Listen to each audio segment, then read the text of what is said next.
I'm here to talk about success. The first rule of success is to have a vision. You see, if you don't have a vision of where you go, and if you don't have a goal where you go, you drift around and you never end up anywhere. It's like you can have the best ship in the world, you can have the best airplane in the world. If the pilot or the captain doesn't know where to go, it would just drift around. It would not end up anywhere, or most likely in the wrong place. So I was very fortunate that I stumbled on my vision. Imagine the majority of people don't know where they're going. I knew where I was going, that I'm going to become this bodybuilding champion. So it was just a question of how do you do it? I was so relieved, because when you have a goal, when you have a vision, everything becomes easy. Because remember that in America, for instance, when you study, you will see the percentage of people that like their jobs. 74% hate their job in America. Now, this is not much different when you come to Europe. The majority of people don't like what they're doing, because they're really not doing it because they didn't have a goal and they followed this goal. They just aimlessly drift around, and then all of a sudden there's a job opening, so they get that job because you have to work.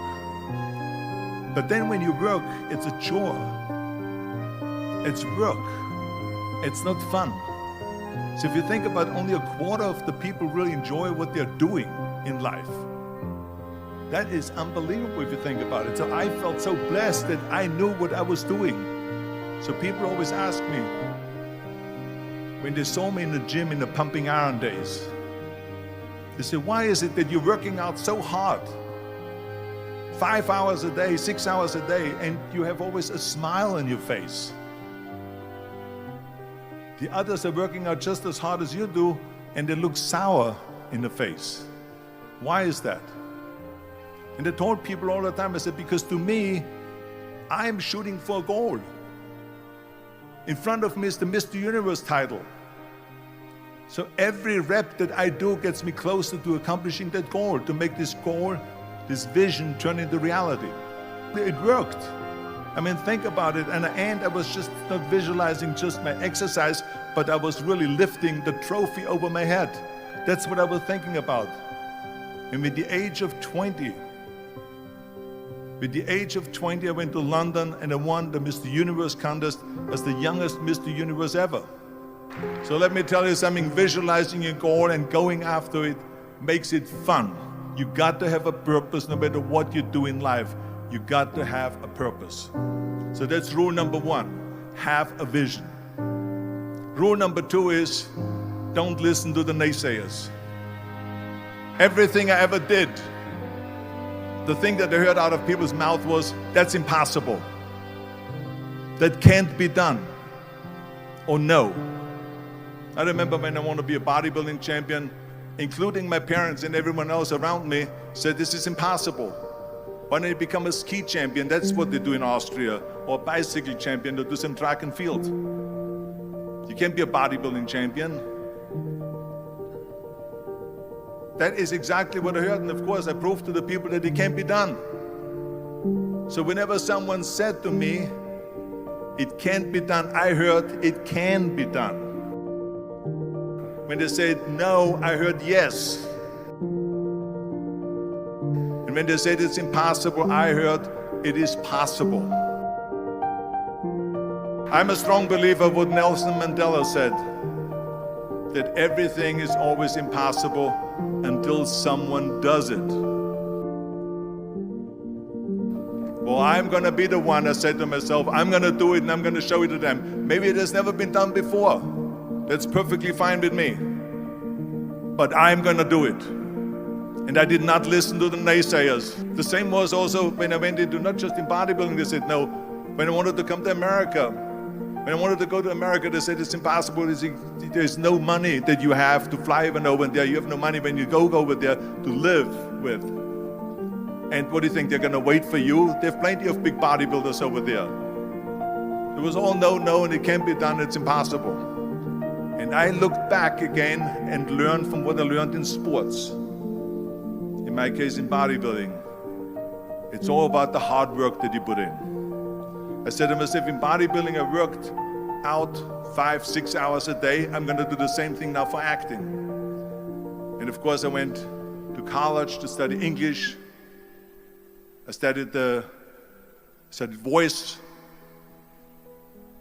accent removal, acting classes, and all of this stuff. All day long, I worked and I worked and I worked. And within a short period of time, I made one movie called Hercules in New York, which of course went right into the toilet.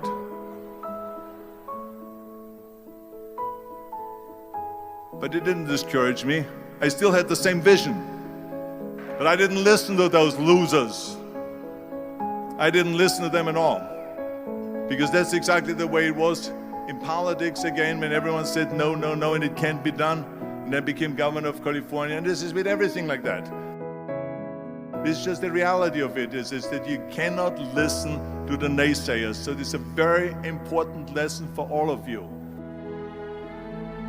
If I would have listened to the naysayers, from bodybuilding to show business to politics, I would not be standing here today talking to you.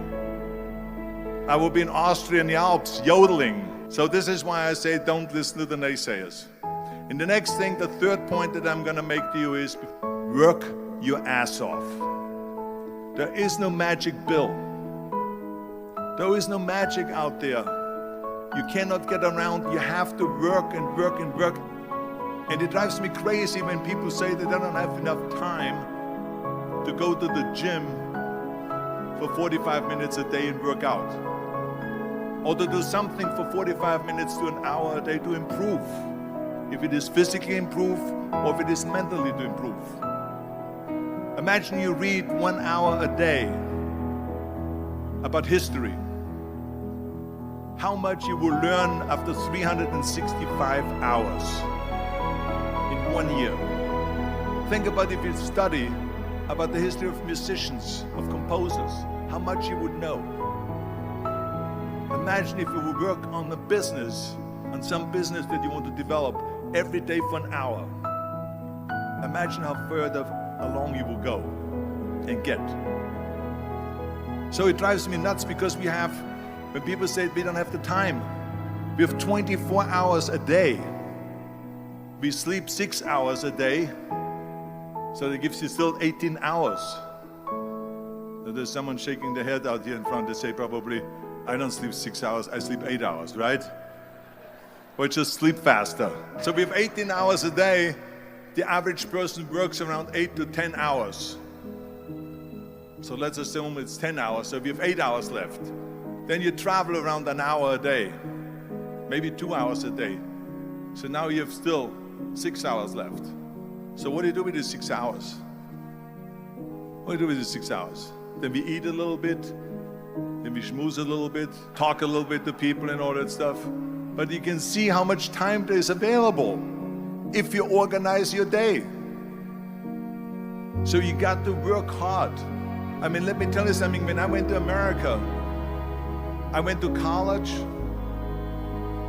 I went and worked out 5 hours a day. And I was working on construction. Because in those days in bodybuilding, there was no money. I didn't have the money for food supplements or anything.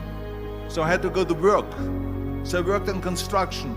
I went to college. I worked out in the gym, and at night from 8 o'clock at night to 12 midnight, I went to acting class 4 times a week.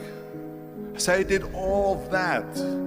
There was not one single minute that I wasted.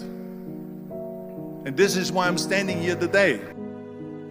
I became very friendly with Muhammad Ali in the 70s. And Muhammad Ali worked his butt off.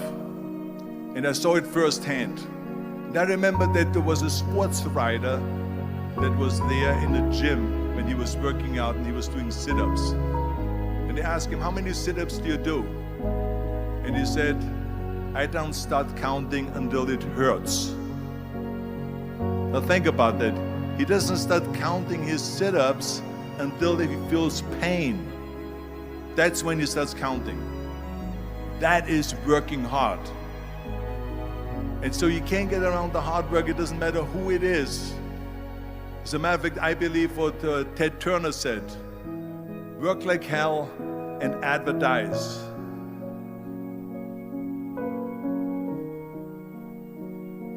You get it? Work like hell, go to bed, and early to rise, work like hell and advertise. So you work your ass off, and then you let the world know about your work. That's what it is all about.